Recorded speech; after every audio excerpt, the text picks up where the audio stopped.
Hello students, मैं Sukhendra Patel e learning platform digital Sukhendra में आप सबका स्वागत करता हूं। आज यहां पर हम लोग इस डिजिटल प्लेटफॉर्म के माध्यम से मध्य प्रदेश की प्रमुख बोलियां देखना चाहते हैं और मध्य प्रदेश की प्रमुख बोलियां और उनके क्षेत्र के संबंध में हम लोग जानकारी प्राप्त करेंगे। बिट्स ऑफ मध्य प्रदेश के संबंध में हम लोग देखेंगे। तो मध्य प्रदेश की प्रमुख बोलियों से संबंध में अगर हम बात करें तो यहाँ पे देखते हैं सर्वप्रथम कि कौन कौन से उसके क्षेत्र हैं, कौन कौन से उसके आपको स्थान हैं जहाँ पे अधिकतर ये बोलियाँ बोली जा रही हैं, और मुख्यतः बोलियाँ और उनके व्यापक क्षेत्रों को भी हम लोग चर्चा करेंगे। जिनमें से हम लोग यहाँ पे देखेंगे बोली एवं उसके प्रकार में, और देखेंगे कि बोली की परिभाषा क्या है, विभाषा के अंदर सम्मिलित बोलियाँ क्या हैं, बोली के प्रकार, प्रमुख बोलियों का परिचय देखेंगे थोड़ा बहुत उसमें विभिन्न क्षेत्रों को लेकर के। फिर बोली और भाषा में अंतर समझेंगे, और कुछ लास्ट में हम लोग जो एग्ज़ाम में क्वेश्चंस आए हैं बोलियों से उनको देखेंगे अंतिम में। तो हम लोग यहाँ पे स्टार्ट करते हैं मध्य प्रदेश के प्रमुख बोलियों को लेकर के, और सबसे पहले हम लोग कुछ परिभाषाओं पर यहाँ पे नज़र डालेंगे। और परिभाषाओं को लेते हुए हम लोग देखेंगे सबसे पहले कि बोली और भाषा में क्या अंतर है। सिंपल सा यहाँ पे हम लोग देख सकते हैं सबसे पहली बात कि भाषा जो है एक बड़े भूभाग पर बोली जाती है और समझी जाती है। इस पर बहुत सारी रचनाएं होती हैं, और इसमें जैसे खंड काव्य, महाकाव्य, ये सभी गद्य पद्य रचनाएं विभिन्न प्रकार के रचनाकार करते हैं। और उनमें से जैसे हम अवधि की बात करें जिसमें रामचरितमानस लिखा गया है, हिंदी है, तो ये सभी अगर हम बात करते तो भाषा के अंतर्गत आएगा। तो भाषा हो गई पंजाबी, हिंदी, अंग्रेजी, ये सभी भाषा के अंतर्गत आएंगी। लेकिन अगर हम बात करें कि बोली जो है एक छोटे से क्षेत्र पर बोली जाती है, और इनमें छोटी छोटी लोक साहित्यकार होते हैं जो कि लोक साहित्य की रचना करते हैं। अगर हम व्यापक रूप से बात करें तो बिहार में खासकर जो भोजपुरी प्रचलित है, तो वो एक प्रकार की बोली है, ये कोई अभी भाषा का दर्जा प्राप्त नहीं है। इसी तरह हमारे मध्य प्रदेश में जैसे हम लोग देखेंगे कि मालवा में जो है मालवी बोली जा रही है, बुंदेलखंड में बुंदेली है, बघेलखंड में बघेली है, कुछ हम देखेंगे जनजातियों की गोंडी, भीली, इस तरह से बहुत सारी आपको यहाँ पे बोलियाँ देखने को मिल सकती हैं। तो सिंपल सा डेफिनेशन के तौर पे अगर हम देखें तो भाषा और बोली में जो अंतर है, तो भाषा एक बड़े क्षेत्र पर बोली जाने वाली है, जबकि बोली जो है किसी भाषा का एक क्षेत्रीय रूप होता है और उसे बोली कहते हैं। बोली भाषा का ही एक रूप माना जाता है। तो पहले तो बोली भाषा का ही एक रूप है, यह भी हम लोग यहाँ पे देख सकते हैं। तो हमने देखा कि बोली और भाषा में क्या अंतर है। तो बोली भाषा में अंतर हमने समझा यहाँ पे कि बड़े से क्षेत्र में बोली जा रही है तो उसको हमने भाषा किया। भाषा में कई रचनाएं होती हैं और ये थोड़ा इसका क्षेत्र व्यापक होता है, जबकि बोली जो है एक छोटे से भूभाग पर बोली जाती है, इसमें कोई भी ऐसी व्यापक रचनाएं नहीं होती हैं। हाँ, साहित्य रचना की दृष्टि से ये कमज़ोर है, लेकिन अगर हम लोक की दृष्टि से देखें तो इसमें कई रचनाएं होती हैं। और बोली, विभाषा, उपबोली, ये धीरे धीरे विकास होते हैं, उनको भी हम लोग यहाँ पे देखते हैं। थोड़ा सा हम समझते हैं यहाँ पे लिपि। लिपि यानी आपको ध्यान रखना है जिसको हम बोलते हैं स्क्रिप्ट। तो स्क्रिप्ट क्या कहलाता है, लिपि क्या है। तो लिपि जिसमें जो लिखावट होती है, जैसे हमने हिंदी लिखा, ये हमने जैसे हिंदी लिखा, तो ये जो हा है, आधा है, दी है, ये लिपि कहलाएगी इस लिपि में। यानी कि लिपि जो है किसी भाषा के लिखने के ढंग या लिखावट को लिपि कहा जाता है, जिसे लेखन प्रणाली भी कहते हैं। यानी जो हम लिख रहे हैं वो लेखन प्रणाली है। लिपि को आसान भाषा में आपको समझाए तो किसी भी ध्वनि को लिखने के लिए जिन चिन्हों का उपयोग भाषा में किया जाता है उसे लिपि कहते हैं। जैसे हमने यहाँ पे लिखा ही है का, तो इस तरह की ये हमने चिन्ह बनाया तो ये लिपि है। इसको हम लोग बोलते हैं देवनागरी लिपि। लिपि विभिन्न भाषा की अलग अलग होती है। प्राचीन काल से बहुत सारी लिपियाँ रही हैं, जैसे ब्राह्मी है, अरमाइक है, खरोष्टी है, और जैसे हम लोग अभी हिंदी लिख रहे हैं तो वो देवनागरी लिपि है। इस तरह से बहुत सारी लिपियाँ होती हैं। तो लिपि जो है एक लेखन प्रणाली है जिसमें कई विशेष बोल सकते हैं यहाँ पे कि चिन्ह का प्रयोग करते हुए हम लोग यहाँ पे शब्दों को बनाते हैं। तो सभी भाषाओं को लिखने के अलग अलग विधि या ढंग निर्धारित किए जाते हैं, उसे ही हम लोग एक तरह से लिपि कह सकते हैं। जैसे कि अगर हम हिंदी भाषा की बात करें तो देवनागरी लिपि है, उर्दू की बात करें तो फारसी लिपि है, अंग्रेजी की बात करें तो रोमन है, अगर हम बात करें तो एक गुरुमुखी लिपि होती है जिसको पंजाबी भाषा में लिखा जाता है। तो इस तरह से बहुत सारी लिपि हैं जो कि देखने को मिल सकती हैं। तो लिपि एक तरह से बोल सकते हैं कि जो लेखन है भाषा को, उसकी एक छोटी सी इकाई है। तो इस तरह से हम लोग समझ सकते हैं इनके बारे में। अब अगर हम यहाँ पे देखें तो भाषा के दो रूप है, एक मौखिक होता है, एक लिखित होता है। तो भाषा के दो रूप है, लेकिन अगर हम बात करें भाषा को व्यक्त करने के तीन तरीके हैं।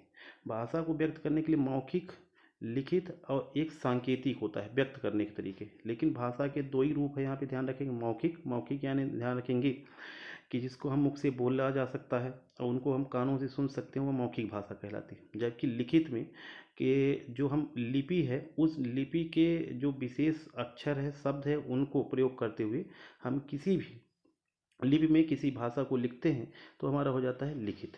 यानी कि अंग्रेजी में लिख रहे हैं तो वो रोमन लिपि हो जाएगी, अगर हम देवनागरी लिपि से लिख रहे हैं तो हिंदी हो जाएगी। इस तरह से हम लोग यहाँ पे देख सकते हैं। तो भाषा के दो रूप हैं, लेकिन भाषा को व्यक्त करने के तीन प्रकार होते हैं, मौखिक, लिखित और सांकेतिक यानी संकेतों के माध्यम से। अब यहाँ पे हम लोग देख लेते हैं थोड़ा सा कि उपभाषा क्या है। तो उपभाषा अगर हम बात करें तो जब बोली में साहित्यिक रचना होने लगती है तो उसके क्षेत्र का विकास हो जाता है। यानी जो बोली थी, क्षेत्रीय थी, धीरे धीरे उसमें साहित्यिक रचना होने लगती है तो उसका धीरे धीरे व्यापक क्षेत्र बढ़ने लगता है। तो उसे हम लोग क्या कहते हैं, उपभाषा कहते हैं। अब वो बोली न रह करके क्या हो जाएगी, एक उपभाषा। और धीरे धीरे उपभाषा किसमें परिवर्तित हो जाएगी, भाषा में परिवर्तित हो जाएगी। अब यहाँ पे अगर हम देखें तो हिंदी भाषा जो है तो उसके कुल 5 उपभाषाएं हैं, जिसको हम अभी क्रम से देखेंगे, थोड़ा सा शॉर्ट में समझने का प्रयास करेंगे। क्योंकि यह जो उपभाषा और बोली का जो चैप्टर है, अगर हम बात करें तो भारत के दृष्टि से बहुत बड़ा है। लेकिन अभी हम मध्य प्रदेश की प्रमुख बोलियां और थोड़ा सा संक्षिप्त परिचय देख रहे हैं, तो उसके संबंध में हम जानते हैं। तो हिंदी भाषा की कुल 5 उपभाषाएं हैं, जिनमें पूर्वी हिंदी देखेंगे, पश्चिमी हिंदी, बिहारी हिंदी, राजस्थानी हिंदी, पहाड़ी हिंदी। ये सभी जो है 5 उपभाषाएं हैं। अभी हमने उपभाषा बोला कि जब बोली में साहित्यिक रचना होने लगती है तो वहाँ पे हम लोग बोल सकते हैं कि वो उपभाषा का रूप धारण कर लेती है। अब इस तरह से 5 उपभाषाएं हैं और 18 बोलियां हमारे हिंदी में हैं, तो उनको हम लोग समझेंगे। पहले तो बोली अभी हम देख रहे हैं। सबसे पहली बात यहाँ पे हम देख लेते हैं एक छोटा सा डेफिनेशन कि बोली एक छोटे से क्षेत्र में बोली जाती है, इसमें कोई साहित्यिक रचना नहीं होती। पहले भी चर्चा की हमने। कई बोलियाँ मिलकर उपभाषा बनाती हैं और कई उपभाषा मिलकर एक भाषा बनाते हैं। तो बोली मिलकर उपभाषा, उपभाषा मिलकर क्या बना रही हैं, भाषा बना रही हैं। भाषा के क्षेत्रीय रूप को क्या कहते हैं, बोली कहते हैं। अब ये देख सकते हैं कि भाषा का जो क्षेत्रीय रूप है उसको क्या कहा जा रहा है, बोली कहा जा रहा है। बोली देश के किसी भाग में बोली जाने वाली वह भाषा जिसका अपना साहित्य नहीं होता। अभी हमने बताया, जिसका अपना खुद का साहित्य नहीं होता, अपनी लिपि नहीं होती है, तो ये बोल सकते हैं क्षेत्रीय है, जो कि अधिकतर धीरे धीरे किसी विशेष स्थान से प्रचलित होती है और धीरे धीरे अगर इसका क्षेत्र व्यापक हो जाता है तो उपभाषा, उपभाषा के बाद ये भाषा बन जाती है। अभी हमने बताया कि हिंदी भाषा की 5 उपभाषा है और 18 उपबोलियाँ हैं। तो उसके बारे में थोड़ा डिस्कस करते हैं। और मध्य प्रदेश की जो 4 प्रमुख बोलियां हैं, उसके अलावा जनजातीय बोलियों को भी देखेंगे और देखेंगे किस उपभाषा के अंतर्गत आ रही हैं वो मध्य प्रदेश की बोलियां। सबसे पहले देखते हैं यहाँ पे पूर्वी हिंदी। पूर्वी हिंदी को अगर हम बात करें तो अर्धमगधी भी बोला जा रहा है। और इसके अंतर्गत अगर हम देखें तो अवधी, बघेली, छत्तीसगढ़ी। तो यहाँ पे ध्यान देने वाली बात यह है कि जो बघेली है वो पूर्वी हिंदी का भाग है। अभी हम आगे डिस्कस भी करेंगे। तो पूर्वी हिंदी या अर्धमगधी के रूप में जो जानी जा रही है, तो बघेली उसी के अंतर्गत आ रही है। इसके अलावा अगर हम बात करें तो पश्चिमी हिंदी है। पश्चिमी हिंदी को जिसको हमने सौरसेनी भी कहा है यहाँ पे। अब इसके अंतर्गत अगर हम बात करें तो ब्रज भाषा है, बुंदेली है, खड़ी बोली है, कन्नौजी है, हरियाणवी है। जिनमें से अगर हम बात करें जो हमारे मध्य प्रदेश के बुंदेलखंड में बोली जा रही है, उसे बुंदेली कहा जा रहा है। तो ये भी हम यहाँ पे ध्यान रखेंगे। तो बघेली जो है पूर्वी हिंदी की है, जबकि बुंदेली जो है पश्चिमी हिंदी की है। ये इन बातों को ध्यान रखना है, आगे अभी हम लोग डिस्कस करेंगे तो उसमें भी समझेंगे। इसके अलावा अगर हम बात करें, उन 5 में से 2 हमने देख रहे हैं बिहारी हिंदी। बिहारी हिंदी जिसको हम मागधी भी बोल रहे हैं। और मागधी के अंतर्गत बात करें तो मैथिली होगा, मगही होगा, भोजपुरी होगा। सभी बिहार के आसपास के क्षेत्र में बोली जाने वाली जो बोलियां हैं उनकी यहाँ पे डिस्कस किया गया है। राजस्थानी हिंदी जिसको हम सौरसेनी बोल रहे हैं यहाँ पे। और इसके अंदर जयपुरी, मारवाड़ी, मेवाती, मालवी। अब ध्यान देने वाली बात यह है, यहाँ पे ध्यान रखें कि मालवी जो है वो किससे संबंधित है? राजस्थानी हिंदी से संबंधित है। तो उन 5 में से राजस्थानी हिंदी से यहाँ पे संबंधित है। और अभी हमने इसके पहले डिस्कस किया था, जिनमें से हमने देखा कि बघेली जो है पूर्वी हिंदी का है, और जबकि पश्चिमी हिंदी का बुंदेली है। अंतिम अगर हम बात करें 5वें जो मध्य प्रदेश की उपभाषा भारत की जो हिंदी भाषा की उपभाषाओं में से है, वो है पहाड़ी हिंदी, जिसको हम लोग खस भी बोलते हैं। इसमें गढ़वाली, कुमायूनी, नेपाली आते हैं। तो इस तरह हम लोग यहाँ पे देख सकते हैं कि मालवी जो है राजस्थानी हिंदी का है, जबकि पूर्वी हिंदी से संबंधित है बघेली, पश्चिमी हिंदी से संबंधित है बुंदेली। तभी हम इनके बारे में डिस्कस भी करेंगे और देखते हैं मध्य प्रदेश की प्रमुख बोलियों से, जिनकी आज हमारा जो टॉपिक है उन्हीं को लेकर के यहाँ पे देखते हैं कि मध्य प्रदेश में बुंदेली, बघेली, छत्तीसगढ़ी, मालवी, निमाड़ी और भीली बोलियों के साथ ही कोरकू और गोंडी जैसी बोलियां बोली जाती हैं। मतलब अगर हम बात करें तो यहाँ पे जो बघेली है, बुंदेली है, मालवी है, निमाड़ी है, इनके अलावा अगर हम बात करें जो क्षेत्रीय, अगर हम बात करें बोली के अलावा कुछ जो इन्फ्लुएंस है अन्य राज्यों से और कुछ जनजातियों से, जिनमें अगर हम बात करें छत्तीसगढ़ी जो गोंडवाना क्षेत्र है, इसके अलावा भील जनजाति के द्वारा भीली, कोरकू के द्वारा कोरकू एक तरह से, एवं गोंडी बोलियाँ यह प्रचलित हैं मध्य प्रदेश में। अब थोड़ा सा नज़र डालें इसमें। किसी भी भाषा के दो रूप होते हैं, एक राष्ट्रभाषा होता है, एक लोक भाषा। राष्ट्रभाषा उसको कहते हैं जो कि किसी भी एक देश के द्वारा सिर्फ वही भाषा प्रयोग की जा रही है, उसको राष्ट्रभाषा बोलेंगे। एक होता है लोक भाषा, और लोक भाषा अगर हम बात करेंगे तो वो किसी भी देश के अंदर कई भी क्षेत्रों में कुछ जगहों पर जो कि क्षेत्रीय विभिन्नताओं के कारण उपजी है, उसको हम लोक भाषा कहते हैं। तो इस तरह से हम लोग देख सकते हैं। सबसे पहली बात तो अगर हम बात करें तो भारत का कोई भी राष्ट्रभाषा नहीं है। भारत की जो राजभाषा हिंदी है, हिंदी को राजभाषा का दर्जा दिया गया, जिसमें भारत के राजकाज के काम होते हैं, तो उनको हम लोग यहाँ पे देख सकते हैं। अब अगर हम देखें यहाँ पे सबसे पहली बात एक यहाँ कि लोक भाषा राष्ट्रभाषा का प्रतिनिधित्व करती है, किंतु लोक भाषाएं शब्द के जड़ की अंदरूनी शक्ति होती हैं। इससे राष्ट्रभाषा निर्मित होती। लोक भाषा या बोली से मानवीय जीवन का निर्माण होता है। तो लोक भाषा या बोली से मानवीय जीवन का निर्माण होता है। मध्य प्रदेश की प्रमुख बोलियां एवं उनके क्षेत्र देखते हैं जो कि ये मध्य प्रदेश से संबंधित हैं, जिनमें हम देख रहे हैं सबसे पहले बुंदेली। तो बुंदेली की अगर हम बात करते हैं, सबसे पहली बात जो हमारे एग्ज़ाम की दृष्टि से इम्पोर्टेंट हो सकता है, अभी हमने इसके पहले भी चर्चा किया था कि बुंदेली जो है वो हमारे सौरसेनी का जो अपभ्रंश है उससे जन्मी हुई है। और पश्चिमी हिंदी, तो पश्चिमी हिंदी जिसको ने सौरसेनी कहा था, उसके अपभ्रंश से इसका जन्म हुआ है। और अगर यहाँ पे ध्यान रखेंगे तो ये आर्य भाषा परिवार की बोली है। तो बुंदेली जो है आर्य भाषा परिवार की एक बोली है। और यहाँ पे हमको ध्यान रखना है कि जो बुंदेली है पश्चिमी हिंदी का एक पार्ट है, और ये पश्चिमी हिंदी जिसको हम सौरसेनी अपभ्रंश के रूप में जान रहे हैं। अगर हम बात करें तो बुंदेली का नामकरण जॉर्ज ग्रियर्सन द्वारा किया गया है। और जॉर्ज ग्रियर्सन ने कई भाषाओं का क्लासिफिकेशन करके बताया है, जिनमें हम लोग जॉर्ज ग्रियर्सन के बारे में देख रहे हैं। तो बुंदेली का नामकरण किसके द्वारा किया गया? जॉर्ज ग्रियर्सन ने किया था। अब मध्य प्रदेश के अन्य बोलियों की तुलना में अगर हम बात करें तो बुंदेली का क्षेत्र सर्वाधिक व्यापक है, ये हमको ध्यान रखना है। बुंदेली जो है सर्वाधिक बोली जा रही है, तो बुंदेली क्षेत्र मध्य प्रदेश में अन्य बोलियों की तुलना में सर्वाधिक व्यापक देखने को मिलेगा।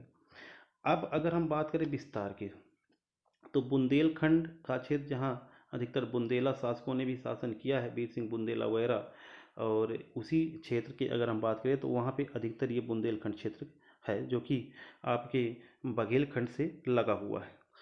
तो जिस भी अगर हम बात करें तो टीकमगढ़ है, जिसे अब निवाड़ी भी अलग हो गया है, तो निवाड़ी भी आ जाएगा। छतरपुर, पन्ना, दमोह, सागर, जबलपुर, नरसिंहपुर और सिवनी, ये जो सभी जो क्षेत्र हैं ये बुंदेली क्षेत्र हैं खासकर। जिनमें से अगर हम बात करेंगे तो आपको ध्यान रखना है पन्ना, छतरपुर, सागर, टीकमगढ़ ये काफ़ी प्रभावित हैं अगर हम देखें यहाँ पे बुंदेली को लेकर के। तो जॉर्ज ग्रियर्सन इसका नामकरण किया है, ये हमको ध्यान रखना है कि नामकरण किसके द्वारा किया गया है। तो नामकरण किया गया है जॉर्ज ग्रियर्सन के द्वारा। और ये पश्चिमी हिंदी का एक भाग है, आर्य भाषा परिवार से संबंधित है, सौरसेनी का अपभ्रंश है। और क्षेत्र हमने यहाँ पे देख लिया है। आगे बढ़ते हैं और आगे यहाँ पे अगर हम बात करें तो देखते हैं सर्वप्रथम कि बुंदेली बोली साहित्य रचना की दृष्टि से अत्यंत समृद्ध है। तो अगर हम बात करें तो जो बुंदेली है उसमें साहित्य, लोक साहित्य रचनाएं भी हो रही है। तो यहाँ पे देख सकते हैं मध्य प्रदेश में जो बुंदेली बोली है उसमें कुछ साहित्य रचनाएं भी है और सर्वाधिक व्यापक क्षेत्र भी इसका है। अब चंदेल शासकों से लेकर के बुंदेली बिल्कुल से इनका प्रचार हुआ है, निरंतर ये विकसित हुई है। तो चंदेल शासकों ने इसका विकसित बोल सकते हैं कि रूप देखा होगा उस समय। अब बुंदेलखंड के नरेशों के ताम्रपत्रों और लेखों से स्पष्ट है कि बुंदेली यहाँ की राजभाषा के रूप में प्रतिष्ठित रही है। तो यहाँ पे थोड़ा लिखने की दृष्टि से हम लोग समझ सकते हैं। अब अगर बात करें तो जगनीक हैं, जिनको बारे में हम पहले पढ़ चुके हैं, केशव हैं, पद्माकर हैं, कवि गंगाधर है, व्यास और ईसूरी जैसे श्रेष्ठ कवियों ने बुंदेली को समृद्धि प्रदान किया और बुंदेली में लोक साहित्य की भी रचना की है। तो बुंदेली के अगर हम बात करते हैं तो कुछ उसके भी अगर हम बात करें तो बोली के अंदर भी कुछ उसके कई प्रकार हैं जो कि अन्य अन्य क्षेत्रों में बोली जाती हैं। जैसे कि बुंदेली में अगर हम बात करेंगे तो शुद्ध रूप से अगर हम बात करते हैं तो पवारी, लोधांती और खटोला जो कि उत्तरी ग्वालियर में शुद्ध बुंदेली जो है उत्तरी ग्वालियर में, जिनको पवारी, लोधांती और खटोला के रूप में जाना जा रहा है। इसके अलावा हमीरपुर में अगर हम देखते हैं तो चरखी और खटोला के रूप में बुंदेली प्रचलित है। तो यहाँ पे हमने बुंदेली के बारे में चर्चा किया, अब बुंदेली के संबंध में हमने जान लिया। अब हम आगे चलते हैं और यहाँ पे देखते हैं एक हमारी जो नेक्स्ट मध्य प्रदेश की बोली है उसका नाम है बघेली। तो बघेली के बारे में चर्चा करेंगे। तो बघेली उसके पहले भी हमने चर्चा किया था, बताया था कि पूर्वी हिंदी का एक रूप है बघेली, जिनमें से अगर हम बात करें तो अर्धमागधी अपभ्रंश से जन्मी हुई है। तो पूर्वी हिंदी की एक भाग और अर्धमागधी अपभ्रंश से इसका जन्म हुआ है बघेली का।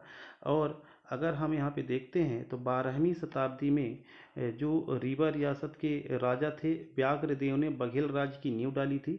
इसलिए यह क्षेत्र बघेलखंड और उसके आसपास के क्षेत्रों में बोली जाती है और इसी कारण से इसका नाम बघेली पड़ा है। अब यहाँ पे ध्यान देने वाली बात यह है कि 12वीं शताब्दी में व्याघ्रदेव, हालांकि व्याघ्रदेव संस्थापक माने जाते हैं, लेकिन बघेला वंश के अगर हम बात करेंगे शुरुआती दौर में जिन लोगों ने यहाँ पे आगे बढ़ाया था उनका नाम भीमल देव और बीसल देव थे जो गुजरात से आए थे। लेकिन यहाँ पे जो हमारे एग्जाम की दृष्टि से क्वेश्चन पूछे गए हैं तो यहाँ पे हमको ध्यान रखना है कि 12वीं शताब्दी में व्याघ्रदेव ने बघेल राज्य की नींव डाली थी और इसीलिए इस क्षेत्र में जो बोली प्रचलित हुई उसको बघेली नाम दिया गया था और बघेली इसी वजह से इसका नाम पड़ा होगा। अब बघेली की अगर हम बात करें तो उत्तर में अगर देखेंगे तो अवधी है, जबकि अगर हम बात करें पूर्व में देखें तो भोजपुरी है। इसके अगर हम दक्षिण की बात करें छत्तीसगढ़ी है और अगर पश्चिम की बात करें तो बुंदेली भाषा प्रचलित है। तो इस तरह से हम यहाँ पे देख सकते हैं। अब अगर इसके आगे हम देखते हैं तो जो बघेली है और बघेली के जो क्षेत्र हैं तो बिल्कुल शुद्ध रूप से जो बघेली बोली जाती है तो हम देख सकते हैं कि रीवा और रीवा के आसपास के जो ज़िले हैं तो रीवा है, शहडोल है, सतना है, सीधी है, इन ज़िलों में अधिकतर क्या हो रहा है बघेली का प्रचार है और बघेली का अधिकतर यहाँ पे प्रयोग किया जा रहा है लोगों के द्वारा। अब मिश्रित रूप से अगर हम बात करें तो ये कटनी और उत्तर प्रदेश के बांदा जिलों के कुछ भागों में बोली जा रही है। मंडला की जनजातीय बोली में बघेली, बुंदेली एवं मराठी का मिश्रण मिलता है। तो जो मंडला की जनजातीय बोली है तो वहाँ पे इस तरह से बघेली का भी, बुंदेली का भी, मराठी का मिश्रण देखने को मिलता है। अब आगे बात करें यहाँ पे देखते हैं सबसे पहली बात कि बघेली की कुछ अन्य उपबोलियाँ हैं। जैसे अभी ने बुंदेली की कुछ उपबोलियाँ देखा पश्चिमी उत्तर प्रदेश और हमीरपुर वाले क्षेत्रों में। इसी तरह बघेली की कुछ उपबोलियाँ हैं जो कि फतेहपुर और बांदा और हमीरपुर में अगर हम बात करें जो कि यमुना नदी के आसपास का क्षेत्र है वहाँ अगर बोली जाती तो उसको तिरहरी बोलते हैं।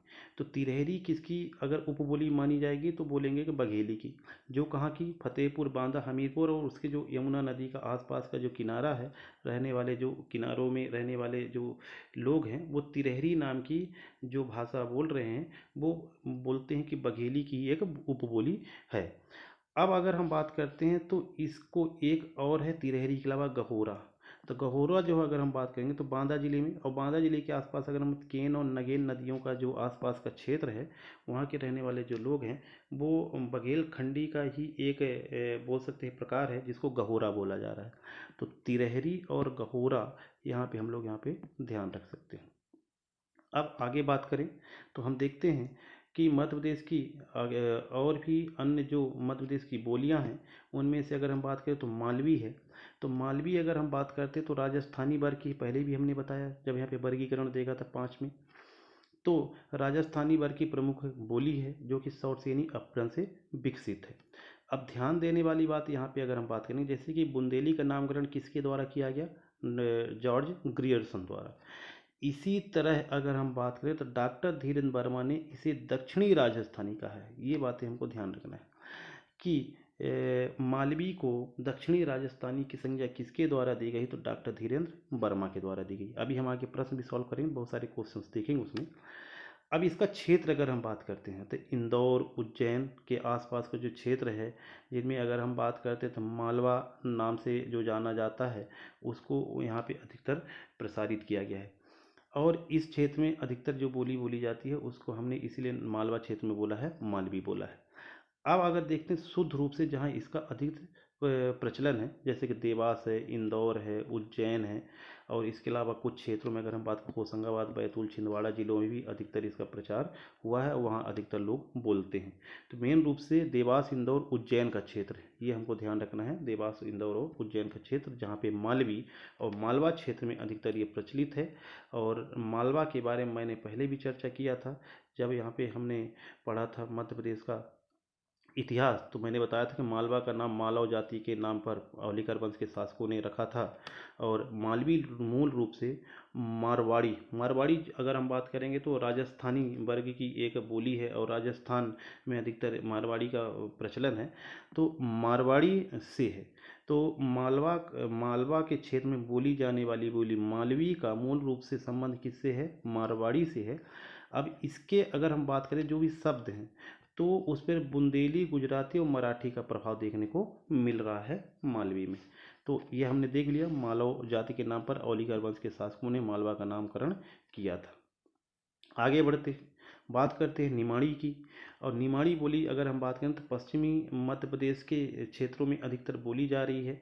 और पूर्वी निमाड़, पश्चिमी निमाड़ और खरगोन, पूर्वी निमाड़ यानी खंडवा, खरगोन और बड़वानी जो क्षेत्र हैं वो निमाड़ क्षेत्र के अंतर्गत आता है, जिसमें खंडवा को पूर्वी निमाड़ कह रहे हैं और पश्चिमी निमाड़ कह रहे हैं खरगोन को बड़वानी। इन तीन जिलों में प्रमुख रूप से निमाड़ी का यहाँ पे विकास हुआ है। और इसके उत्तर में अगर हम बात करेंगे, जैसे हमने उसके पहले बघेलखंड के बघेली भाषा के रूप में देखा तो उत्तर में क्या चीज़ें हैं, फिर पश्चिम में, पूर्व में, दक्षिण में। तो उत्तर में अगर हम बात करेंगे तो मालवी, दक्षिण में बात करें तो पश्चिमी, दक्षिण और पश्चिम में अगर हम बात करेंगे तो मराठी, पूर्व में अगर बात करें तो मालवी, और बुंदेली का भूभाग यहाँ पे देखने को मिल जाएगा। तो निमाड़ी के पश्चिमी सीमा पर भीली क्षेत्र का प्रभाव है। तो जो निमाड़ी का जो पश्चिमी सीमा है, पश्चिमी सीमा की अगर हम बात करें खरगोन के आसपास का क्षेत्र, तो वहाँ पे अधिकतर किसका प्रभाव है, भीली भाषा का। तो भील जनजातियों के द्वारा जो भाषा बोली जा रही है वो भीली है। अब हरदा की बोली निमाड़ी बुंदेली है, ये बातें थोड़ा हमको ध्यान रखना है। हरदा में मतलब कि निमाड़ी बुंदेली का मिश्रित रूप बोला जा रहा है, तो हरदा की जो बोली है वो निमाड़ी बुंदेली है, जो कि अगर हम बात करें होशंगाबाद से ये जिला अलग हो गया था। निमाड़ी बोली सौरसेनी अपभ्रंश से विकसित है, ये भी ध्यान रखेंगे। पहली बात कि निमाड़ी बोली किसके अपभ्रंश से है, सौरसेनी से, तो सौरसेनी सबको ध्यान रखेंगे। डॉक्टर गियर्सन इसे दक्षिणी राजस्थानी कह रहे हैं। अभी जैसे हमने इसके पहले डॉक्टर धीरेन्द्र के बारे में जाना, उन्होंने उसको बोला था कि वो पश्चिमी राजस्थान से संबंधित है, दक्षिणी राजस्थान से संबंधित है। अब यहाँ पे जैसे हम देख रहे हैं कि ये डॉक्टर धीरेन्द्र वर्मा ने कहा था दक्षिणी राजस्थानी मालवी को, इसी तरह अगर हम देख रहे हैं कि जॉर्ज ग्रियर्सन जो हैं, तो जॉर्ज ग्रियर्सन के द्वारा इसे बोला जा रहा है दक्षिणी राजस्थानी निमाड़ी को। अब अगर हम बात करते हैं कि डॉक्टर कृष्णलाल हंस ने निमाड़ी को पश्चिमी हिंदी भी कहा है, तो देखिए सभी के जो मेन अगर हम बात करें भाषाविद रहे हैं, उन भाषाविद के अनुसार इनका आकलन किया गया और अपने अपने हिसाब से इसको वर्गीकृत किया गया है। तो डॉक्टर ग्रियर्सन जो बोल रहे हैं ये दक्षिणी राजस्थानी का है, जबकि डॉक्टर कृष्णलाल हंस जो बोल रहे हैं पश्चिमी हिंदी की एक बोली मानी जा रही है निमाड़ी को। तो ये हम ध्यान रखेंगे, हमारे प्रश्न जब हम सॉल्व करेंगे तो वहाँ पर हमको देखने को मिलेगा। अब आते हैं मध्य प्रदेश में प्रमुख बोलियों में एक, जैसे हमने अभी बघेली, बुंदेली, मालवी, निमाड़ी ये सभी देखे क्षेत्र वाइज। अब हम देख रहे हैं कुछ अन्य जो अलग अलग राज्यों से प्रभावित होकर के बोलियों का विकास मध्य प्रदेश में कुछ क्षेत्रों में हुआ है। जैसे कि अगर हम बात करें तो सबसे पहले देख रहे हैं ब्रजभाषा। तो ब्रजभाषा खड़ी हिंदी, ध्यान रखें, वर्तमान जो हम लोग हिंदी बोलते हैं वो खड़ी हिंदी का एक रूप है। तो ब्रजभाषा खड़ी हिंदी की एक बोली है जो मुख्य रूप से भिंड, मुरैना, ग्वालियर में बोली जाती है। अब अगर बात करें तो इस बोली में सूरदास, मीरा, रसखान जैसे कवियों ने बड़े पैमाने पर साहित्य का सृजन भी किया। तो बहुत सारी रचनाएं भी हुई, ब्रजभाषा काफ़ी प्रचलित भी है। अगर हम बात करें तो हमारे एग्ज़ाम की दृष्टि से जो हमारे एमपी के एग्ज़ाम के लिए हो सकता है, तो इसका क्षेत्र भिंड, मुरैना और ग्वालियर क्षेत्र में है। अब बात करेंगे वो खड़ी हिंदी की एक ये प्रकार है। अब अगर बात करें नेक्स्ट अन्य बोलियों में, तो भीली है।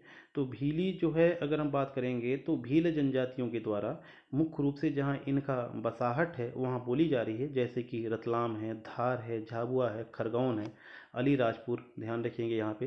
तो ये जब सभी क्षेत्र हैं जहाँ पे भीली भाषा बोली जा रही है भील जनजाति के द्वारा। तो भीली के बारे में हम देख सकते हैं, खासकर यहाँ पे अलीराजपुर हमको ध्यान रखना है, एग्जाम में आता है। गोंडी की अगर हम बात करें तो गोंड जनजातियों के द्वारा बोली जाने वाली जो भाषा है उसको गोंडी नाम दिया गया है, जो कि हमारे मध्य प्रदेश के छिंदवाड़ा में, सिवनी में, बालाघाट में, मंडला में, डिंडौरी ध्यान रखेंगे, मंडला ध्यान रखेंगे, अधिकतर गोंड क्षेत्र है यहाँ पे अगर हम बात करेंगे तो वहाँ पे भी देखने को मिलेगी। अब अगर हम बात करें हमारे एग्ज़ाम की दृष्टि से कि 2019 में मध्य प्रदेश पाठ्य पुस्तक निगम में भी इसको शामिल कर लिया गया है। तो मध्य प्रदेश के पाठ्य पुस्तक निगम में भी इसको 2019 में 5वीं तक में शामिल कर लिया गया है ब्रज भाषा, सॉरी गोंडी को। तो यहाँ पे हम गोंडी और भीली के बारे में देख सकते हैं। कोरकू की बात करें, कोरकू जनजातियों के द्वारा मुख्यतः बोली जाने वाली जो बोली है वो कोरकू है। और ये खासकर इनका जो क्षेत्र है बैतूल, होशंगाबाद, छिंदवाड़ा, खरगोन जिलों के आसपास जो कोरकू आदिवासी है उनके द्वारा कोरकू बोली बोली जा रही है, जो मध्य प्रदेश की प्रमुख बोलियों में से एक मानी जाती है। अब अगर बात करें तो इस बोली में लोकगीत एवं लोक कथाओं में कुछ साहित्य रचनाओं का भी वहाँ पे क्षेत्रीय विकास देखने को मिलता है। तो क्षेत्रीय विकास में अधिकतर देखने को मिलेगा कोरकू के बारे में। तो हमने यहाँ पे जाना भीली के बारे में, गोंडी के बारे में और कोरकू के बारे में। अब समझते हैं कि आखिर ये मातृभाषा क्या कहलाती है। तो माँ के मुंह से, परिवार और समाज से सीखने वाली जो भाषा है उसको मातृभाषा, यानी कि जब बच्चा जन्म लेता है तो जिस जगह पर रहता है और जिस प्रकार से उसके आसपास के परिवेश में बोली या भाषा बोली जाती है वही बच्चा सीख लेता है, तो उसको मातृभाषा बोला जा रहा है। अब जैसे अगर हम बात करें तो हमारे बघेलखंड में अगर कोई भी क्षेत्रीय बोलियां अगर बघेली है और बघेली के प्रभाव में आकर के बच्चा जो है बघेली बोलना शुरू कर देगा तो उसको मातृभाषा कहेंगे। जैसे उत्तर प्रदेश में अगर हम बात करते हैं हिंदी है, पश्चिम बंगाल में बंगाली है, तमिलनाडु में तमिल बोला जा रहा है, और इसी के अलावा महाराष्ट्र में मराठी, गुजरात में गुजराती, पंजाब में पंजाबी, इस तरह से हरियाणा में हरियाणवी, ऐसी भाषाएं जो है तो वहाँ की मातृभाषा कहलाएंगी। अब राष्ट्रभाषा क्या है? राष्ट्रभाषा इसके पहले भी हमने चर्चा किया था कि भारत का कोई भी राष्ट्रभाषा नहीं है, तो राष्ट्र की अधिकांश या संपूर्ण जनता द्वारा प्रयोग की जाने वाली भाषा जो है राष्ट्रभाषा है। तो अगर हम बात करें तो विश्व में सबसे ज़्यादा अगर बोली जाने वाली भाषा है वो है अंग्रेजी। अंग्रेजी के बाद चीन की एक भाषा है जिसका नाम है मंदारिन, और उसके बाद अगर हम बात करें तो हिंदी। ये जो हैं 3 विश्व की प्रमुख बोली जाने वाली भाषाओं में से हैं, अंग्रेजी, मंदारिन, हिंदी। अब अगर हम बात करते हैं यहाँ पे समझते हैं कि राष्ट्र की जो अधिकांश जनता वहाँ किसी भी भाषा का प्रयोग करे तो उसको हम लोग राष्ट्रभाषा बोलते हैं। जैसे चीन की अगर बात करें, चीन की राष्ट्रभाषा चीनी है, जबकि भारत की कोई भी राष्ट्रभाषा आधिकारिक तौर पर नहीं है। ये बात हम ध्यान रख सकते हैं। राजभाषा, तो जो भी प्रशासनिक काम होते हैं राजकाज की जो भाषा है राजकाज को करने के लिए, लिखने के लिए, वहाँ सुनवाई के लिए जो प्रयोग करते हैं उसको यहाँ पे राजभाषा बोला जा रहा है। इसे दरबारी भाषा कहते हैं, ये थोड़ा ध्यान रखें। राजभाषा को ही क्या कहा जा रहा है? दरबारी भाषा। तो दरबारी भाषा के रूप में प्रसिद्ध है राजभाषा। अब देखेंगे कि जो भाषा राज्य के राजकीय कार्य के लिए प्रयुक्त होती है उसे क्या कहा जा रहा है? राजभाषा। अभी हमने डिस्कस किया। तो राजकीय कार्यों के लिए प्रयुक्त की जा रही है तो उसे कहेंगे राजभाषा। भारत की राजभाषा को राजभाषा हिंदी है, जिसको क्या है संविधान द्वारा संवैधानिक दर्जा भी दिया गया है, और 14 सितंबर 1949 को मनाया जाता है। यहाँ पे हिंदी यानी कि हिंदी को स्वीकार किया गया था राजभाषा के रूप में। और अगर हम बात करेंगे तो 14 सितंबर को प्रतिवर्ष हिंदी दिवस के रूप में भी मनाया जाता है। तो ध्यान रख सकते हैं कि हिंदी को संवैधानिक दर्जा प्राप्त है, जिसमें अगर हम बात करें तो हमारे जो भारतीय संविधान है, भारतीय संविधान का भाग 17 से में जो है 343 से लेकर 351 तक हिंदी भाषा का विकास और उसका जो प्रचलन है उसके बारे में यहाँ पे दिया गया है। तो भारतीय संविधान के भाग 17 में इसका वर्णन है, जिनमें से अगर हम बात करें तो संविधान की 8वीं अनुसूची है जिसमें 22 राजभाषाओं को उल्लेख किया गया है।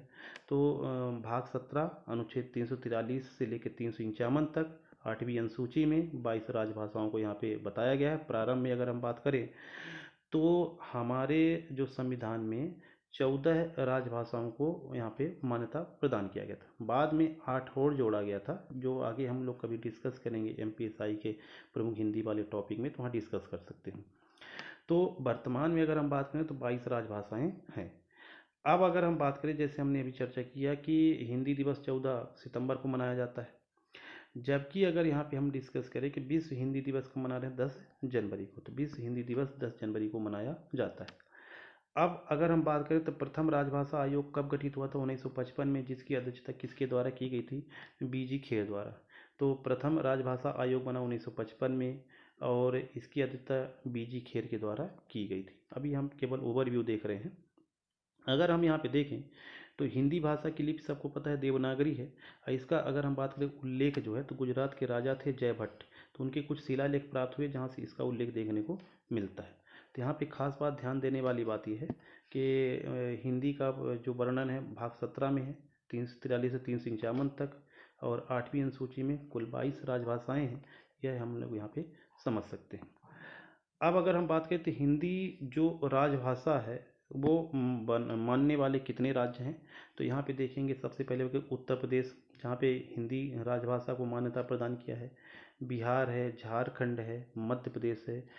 उत्तराखंड की अगर हम बात करें यहाँ पे से, तो इसने यहाँ पे अगर हम बात करें तो इसने उर्दू को अपना राजभाषा बना लिया है। अब यहाँ पे हिंदी नहीं रह गया है।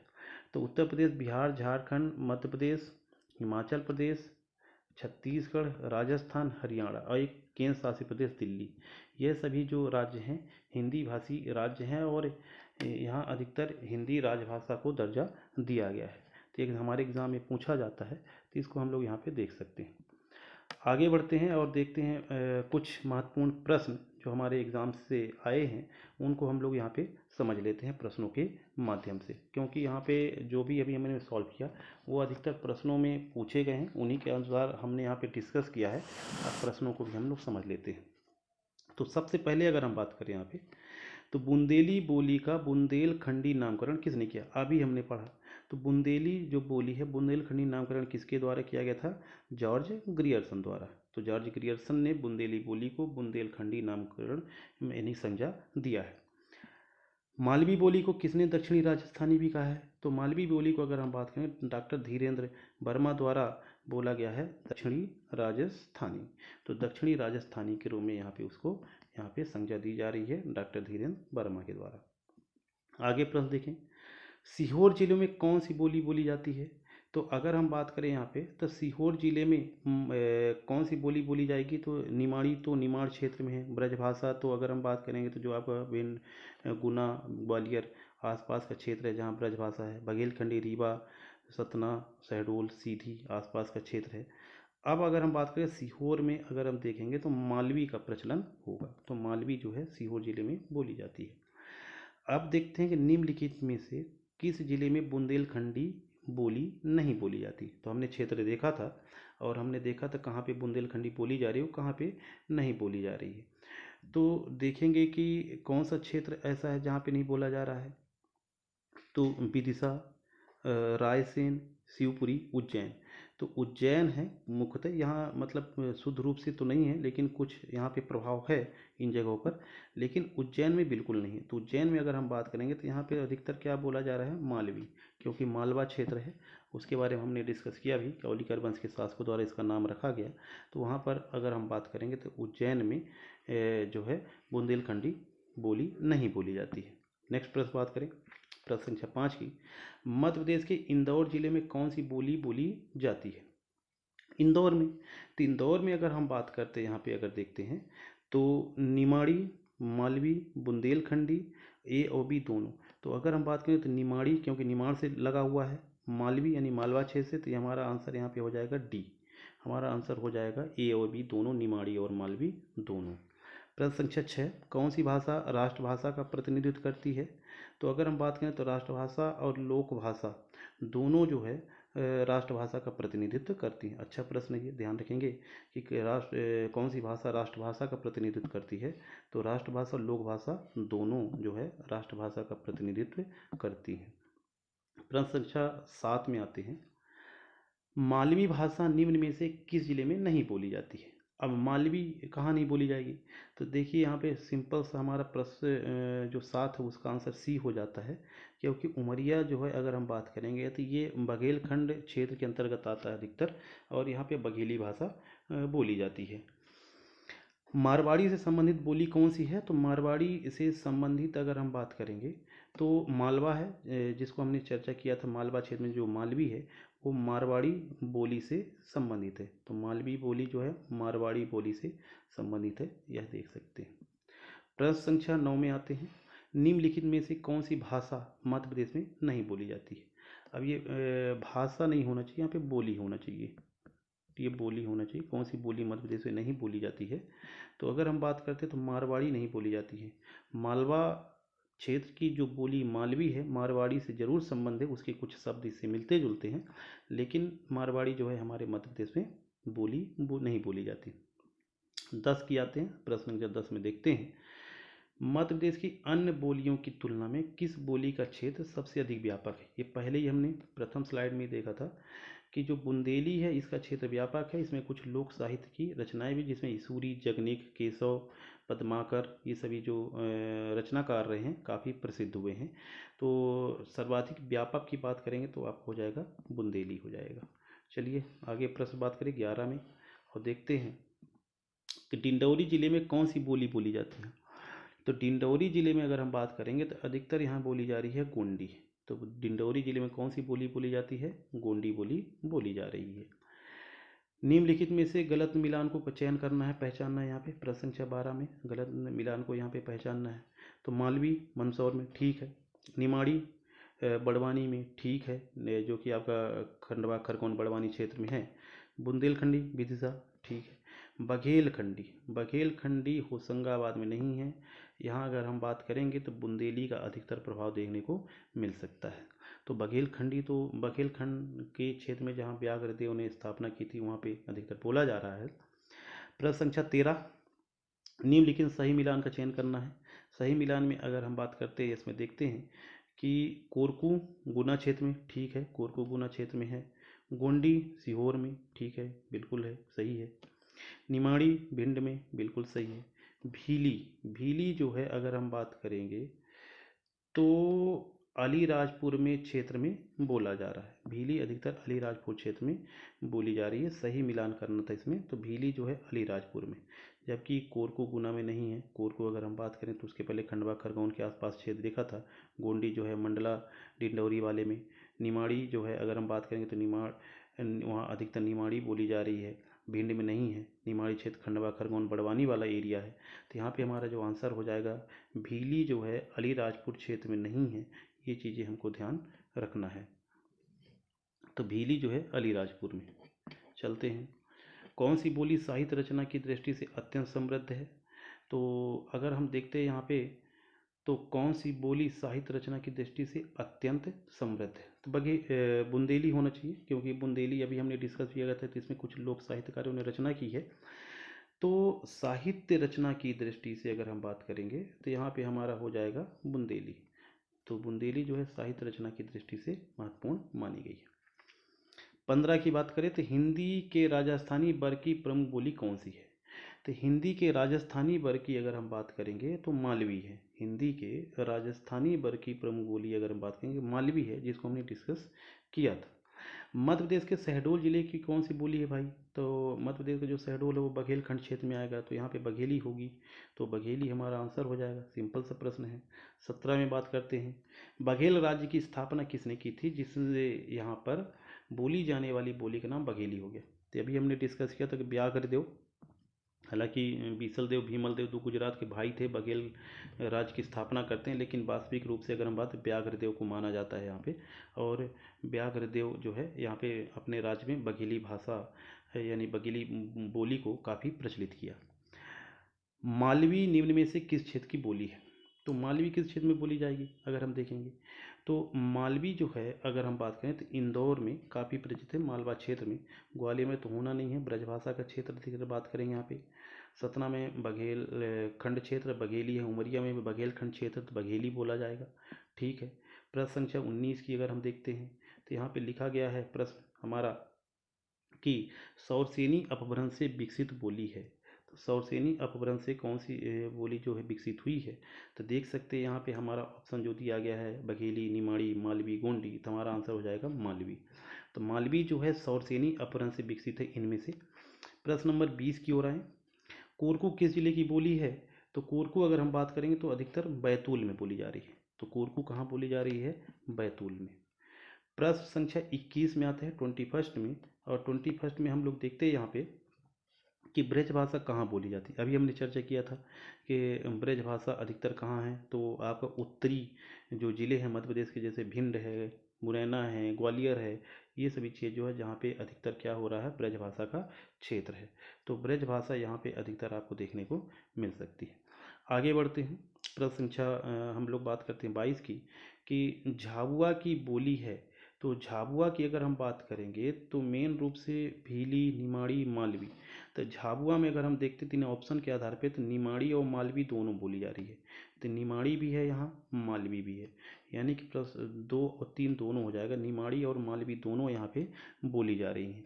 तो इस तरह से हमने मध्य प्रदेश के प्रमुख जो बोल सकते हैं कि बोलियां थी और बोलियों के संबंध में हमने देखा और हमने जाना कि मध्य प्रदेश की प्रमुख बोलियां किस किस क्षेत्र में है, कौन सा उसका क्षेत्र विस्तार है, और हमने देखा महत्वपूर्ण प्रश्न। तो हमने मध्य प्रदेश के प्रमुख बोलियों को यहाँ पे कंप्लीट कर लिया। धन्यवाद दोस्तों। आगे हम लोग नेक्स्ट किसी विशेष टॉपिक के साथ फिर मिलेंगे। अब यहाँ पे हम लोग इसको समाप्त करते हैं।